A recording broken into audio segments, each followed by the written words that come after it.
मित्रांनो, मी हेमंत कोंडिलकर, कर्जत, रायगड. गेली 4 वर्ष आम्ही सेंद्रिय शेतीचा प्रयोग करत असतो.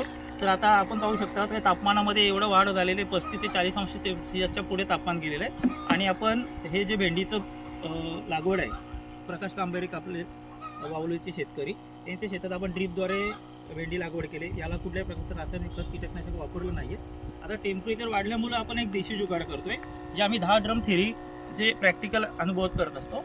यामध्ये आपण मायक्रोन्यूट्रन्स, मायक्रोरायझा असेल, ट्रायकोडर्मा असेल, वेस्ट डिकम्पोजर असेल आणि त्याच्यामध्ये आपण गेरूचं पाणी टाकलेलं आहे. यामध्ये काय करतोय आपण, हे जे पाणी घेतोय आणि यातलं कल्चर, आता प्रत्येक शेतकऱ्याला स्प्रे करणं शक्य नसतं, त्यासाठी आम्ही एक देशी जुगाड केलं आहे, जे प्रत्येक शेतकरी आपापल्या शेतात करू शकतात.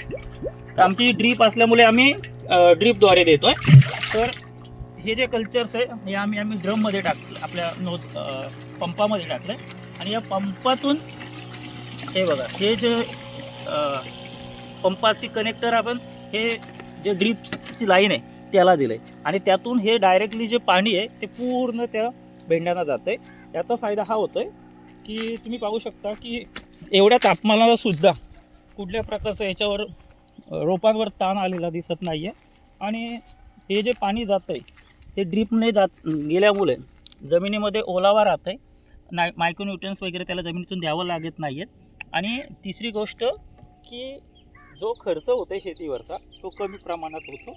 आणि तुम्ही आता हे पाहू शकता की एका पण तुम्हाला याच्या झाडावर वगैरे ट्रेस आलेला दिसत नाही आहे. तर ज्या शेतकऱ्यांना असा प्रयोग आपल्या शेतात करायचा असेल तर त्याने आपल्याला या नंबरवर, माझ्या पर्सनल नंबरवर कॉन्टॅक्ट करू शकता. धन्यवाद.